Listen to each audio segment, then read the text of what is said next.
Have you ever wondered how the Amish live, particularly the women, and what rules they have to follow in their daily lives? This simple question opens the door to a fascinating exploration into a way of life that seems to exist outside of time, untouched by the rapid pace of the modern world. The Amish are a traditional Christian group with origins dating back to the late 17th century. They are known for their simple lifestyle, a reflection of their profound religious beliefs. However, the simplicity of their lives belies the complexity of the rules that govern them, particularly the women, raising questions about whether they reflect strong beliefs or control and compliance. In this guide, we will explore 18 shocking rules that Amish women must follow. They range from strict dress codes to limited sex education, and even stories of sexual abuse. Each rule is a thread that weaves together the fabric of their lives, creating a tapestry that is as rich as it is complex. Yet these rules are not just about control. They are also about preserving a way of life that values community, humility, and faith above all else. They speak to a deep commitment to a set of beliefs that guide every aspect of their lives, from the clothes they wear to the work they do and the relationships they form. As we delve into the world of the Amish, we will discover a community that is as unique as it is misunderstood. We will learn about their customs, traditions, and values, shedding light on a lifestyle that many find intriguing, yet know little about. We will uncover the reasons behind the rules and the impact they have on the women who live by them. So, buckle up for an intriguing journey into the heart of the Amish community. We will start by exploring their views on education, a cornerstone of their community, and a lens through which we can begin to understand their unique way of life. Let's delve into the fascinating, often surprising world of the Amish, beginning with their views on education. In Amish communities, comprehensive sex education is not provided in schools. Instead, the focus is on instilling values of modesty and the sanctity of marriage. Conversations about sex are not commonplace and are often considered taboo outside the context of marriage. This lack of comprehensive sex education is not due to ignorance or negligence, but rather a deep-seated belief in preserving innocence and promoting purity. The Amish believe in withholding certain information until an individual is mature enough to handle it responsibly, which is typically after marriage. They see sex as a sacred act to be shared between a husband and wife, and not a topic for casual or academic discussion. This approach may seem restrictive from a modern perspective, but it is a fundamental part of their culture and religious beliefs. This limited sex education leads us to our next rule, which is about personal appearance. Amish women are not allowed to wear makeup or cosmetics. This rule reflects a profound cultural value of natural beauty and simplicity. In an Amish community, a woman's appearance is not meant to be enhanced artificially. Instead, it's about celebrating the innate beauty that each individual possesses. This idea of natural beauty is also tied to the concept of humility. The Amish believe that makeup can promote vanity, which goes against their value of modesty and humility. This is why they choose to live without cosmetics, focusing on inner beauty rather than outward appearance. Yet this doesn't mean that Amish women don't express individuality. They do so through their diverse clothing and hairstyles. These are subtle but significant ways in which they show their personality and individuality. So while they may not use cosmetics or makeup, Amish women have their unique ways of expressing themselves. This emphasis on natural beauty extends even to the toys Amish children play with. Interestingly, Amish children's toys lack facial features. This might seem unusual to outsiders, but there's a profound reasoning behind it. The Amish believe that having faces on toys can promote vanity and pride, traits they actively discourage. Instead, these faceless toys serve to foster imagination and creativity in Amish children. Without predetermined expressions or identities, these toys become blank canvases, allowing children to project their own stories and emotions onto them. This practice aligns with the Amish community's emphasis on humility, modesty, and simplicity, values they instill from a young age. It's a unique approach to play, one that underscores the Amish's commitment to their beliefs, even in aspects of life as seemingly insignificant as children's toys. Now let's move on to a rather unique aspect of Amish life, their wedding traditions. Amish newlyweds do not go on a honeymoon, but instead stay with the bride's parents or close relatives. It's a stark contrast to the whirlwind romantic getaways that are often associated with modern weddings. But within the Amish community, this practice serves a greater purpose. It's about fostering connections and strengthening family bonds. The newlyweds spend this time not in idyllic seclusion, but in the heart of their community, taking on the responsibilities of everyday life. They help with chores, participate in community activities, and learn the intricacies of managing a household. This time is not just about the couple, but about integrating them into the wider community network. It's a tradition that reflects the Amish emphasis on community and humility, putting the group before the individual. It's a reminder that in Amish society, marriage is not just a union of two people, but a union of two families. This sense of community continues in their approach to farming and construction.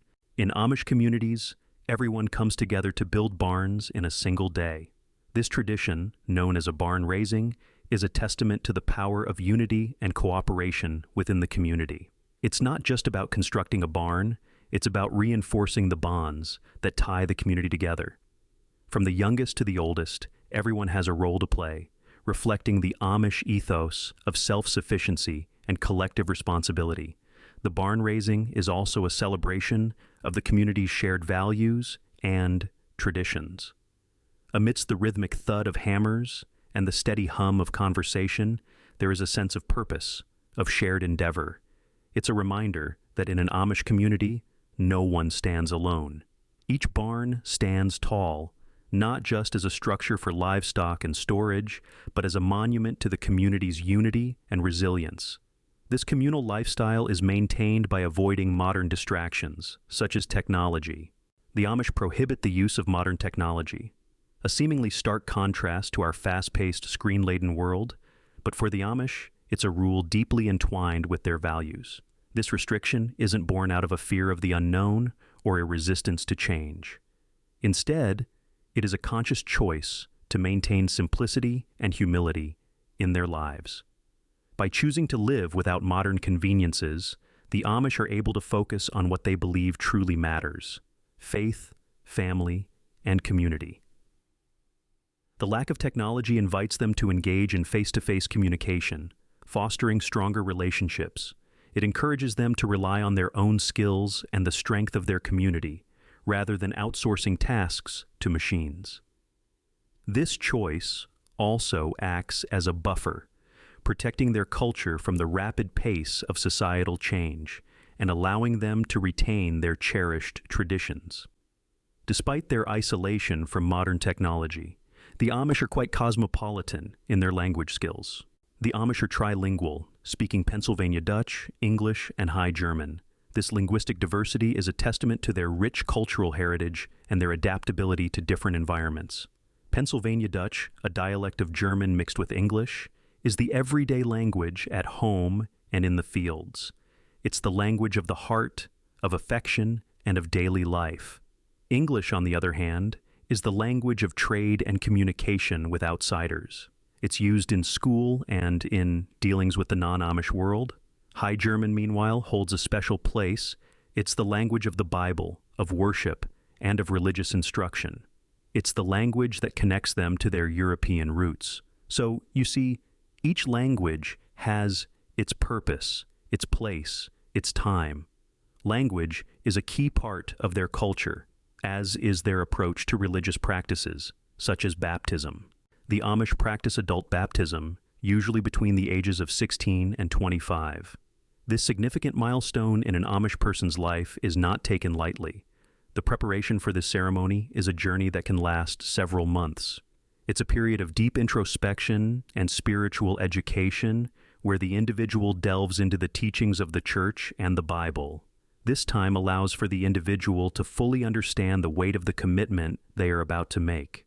Once they feel ready, the baptism ceremony takes place, marking a profound moment of spiritual transformation and acceptance into the Amish Church. This practice reflects the Amish belief in the importance of personal choice in faith, as the individual must decide to commit to the Amish way of life voluntarily. While their religious practices are deeply rooted, there are dark aspects to Amish life as well. There have been reports of sexual abuse within Amish communities. This statement, while shocking, is a grim reality for some Amish women. The Amish culture's strong emphasis on community solidarity and self-sufficiency can sometimes prevent victims from seeking help outside their communities. This isolation can make it challenging to report abuses and seek justice. Further complicating matters, these cases are often handled internally within the community, bypassing law enforcement and other external authorities. This internal handling of cases can lead to a culture of silence and fear, where victims are discouraged from speaking out. The lack of outside intervention can result in the perpetuation of these abuses, creating a dark underbelly in an otherwise peaceful and simple community. Even in the face of these serious issues, Amish women are expected to obey certain societal rules, highlighting the complex and often contradictory nature of Amish communities. Amish women are expected to be submissive to their husbands. The Amish community values the biblical principle of wives submitting to their husbands. This principle, however, doesn't imply inequality, but rather signifies distinct roles within the Amish household. Women are traditionally assigned the roles of homemakers and mothers, putting their focus on maintaining the household, nurturing the children, and supporting their husbands in daily tasks. They are the stewards of the home, preserving the traditions and values of the Amish way of life. It's a role of immense responsibility and respect within the community. Their work, though largely confined to the domestic sphere, is seen as equally important as the roles of the men. This submission isn't about being inferior, but about fulfilling their responsibilities with humility and grace. It's about contributing to the harmonious functioning of the Amish community. This submissive role extends to their participation in community events. Amish women are required to attend all community events, from barn raisings to church services, weddings to funerals. These events are more than just social gatherings. They are crucial threads that weave the fabric of the Amish community, strengthening the ties that bind them together. These gatherings serve as opportunities for women to socialize, share experiences, and lend a helping hand where needed. They foster a sense of camaraderie, reinforcing the values of unity and mutual support. Moreover, they promote solidarity, allowing the women to collectively uphold the traditions and customs that define their unique way of life. These events also serve as platforms for the Amish women to display their skills, from cooking to quilting, contributing to the community's well-being while showcasing their talents. So it's not just about attendance, but active participation, demonstrating their commitment to the community. Community is a fundamental part of Amish life, reflected even in their clothing. Traditional Amish clothing does not include any buttons. This might seem odd to the button-clad majority, but to the Amish, it's a way of life. Instead of the usual buttons seen on most garments, the Amish use hooks, eyes, or straight pins as fasteners. This isn't a mere stylistic choice, but a reflection of their deep-seated values. The reason behind this unusual clothing habit is rooted in their emphasis on modesty. Buttons, in the eyes of the Amish, are seen as a form of ostentation, an unnecessary flourish that detracts from their commitment to simplicity. By opting for hooks, eyes, and straight pins, they maintain a utilitarian approach to fashion, where functionality trumps aesthetics. This is just one of the many ways the Amish community stands apart from mainstream society. Their unique customs and practices, like the omission of buttons, are a testament to their commitment to uphold their distinct way of life. This modest lifestyle is enforced through the threat of the ban. Those who refuse to obey community rules may be banned. This is not a light sentence. It is a severe punishment that carries the weight of social and religious isolation. The Amish community is tight-knit, and being banned is equivalent to being cut off from life as they know it. Excommunication is not just about the loss of community. The ban extends to religious life as well. The Amish believe in the concept of shunning, where those who are banned are avoided by the community. This is not done out of malice, but as a form of discipline, a way to encourage those who have strayed to return to the fold. But the ban doesn't just affect the individual. It can have a profound impact on families, tearing them apart. Children may lose contact with a parent, spouses may be separated. It's a stark reminder of the seriousness with which the Amish take their beliefs and rules. This strict adherence to rules extends to their views on education and career. Amish girls typically end their formal education after the 8th grade. This might be surprising to many, given our society's emphasis on higher education. However, within the Amish community, this decision is seen as a necessary step in preparing for adult life. Rather than focusing on academics, young Amish women turn their attention towards mastering family skills and understanding their community responsibilities. The curriculum includes learning how to manage a household, mastering traditional crafts, and understanding the importance of their role in the community. They are taught to be caretakers, not just of their own families, but of the community as a whole. This early transition from school to domestic life is a profound part of the Amish culture. It reflects the community's values of simplicity, practicality, and a strong focus on family. This focus on family extends to their views on birth control. But that's a topic for our next scene. Stay tuned. The Amish prohibit the use of birth control. This rule stems from a literal interpretation of the biblical command to be fruitful and multiply. For the Amish, having a large family is not only a blessing, but also a necessity. The community is heavily reliant on manual labor, and each child contributes to the work needed on the family farm or business. Furthermore, the Amish believe that every life is precious, a gift from God to be cherished and nurtured. This viewpoint extends to their stance on abortion, which they strongly oppose. It's important to note that while this perspective may seem outdated or overly restrictive to some, for the Amish, it's a deeply held belief rooted in their faith and commitment to community. These traditional views also influence their courtship customs. Amish courtship involves group settings and unique practices. It's a far cry from the contemporary dating scene that's often characterized by one-on-one dates and casual meetups. In Amish society, courtship is a serious affair, typically happening in group settings with family present. It's a time for the potential couple to get to know each other and gauge compatibility, but always under the watchful eyes of others. Now here's where it gets really interesting. One unique practice involves the couple spending time together, fully clothed in bed, separated by a board or blanket. This unconventional custom, known as bundling, allows the couple to talk and bond in an intimate setting without crossing the boundaries set by their faith. It's an intimate exchange of thoughts and dreams beneath the cover of darkness, and a practice that many find fascinating. These courtship customs lead to marriage, symbolized by the Bonnet Tradition. Amish women wear bonnets made from plain, solid-colored fabric. A seemingly simple accessory, the bonnet holds significant symbolism within Amish society. This headwear is not merely about fashion or tradition. It's a testament to the values of humility and modesty deeply rooted in the Amish way of life. The bonnet, devoid of any flamboyance, mirrors the simplicity that characterizes the Amish community. But there's more to it than meets the eye. Beyond modesty, the bonnet serves as a nonverbal communication tool. Depending on its style and color, it can reveal a woman's marital status or religious affiliation. For instance, unmarried girls wear black bonnets, while married women typically wear white ones. In some communities, the bonnet style might even indicate the specific church district to which a woman belongs. The Bonnet Tradition is a classic example of how the Amish skillfully intertwine faith, culture, and everyday life. The final rule we'll discuss today concerns childbirth. Amish women typically give birth at home. This isn't an uncommon practice in many parts of the world, but the reasons behind it in the Amish community are unique. The Amish value simplicity and tradition, and childbirth is no exception.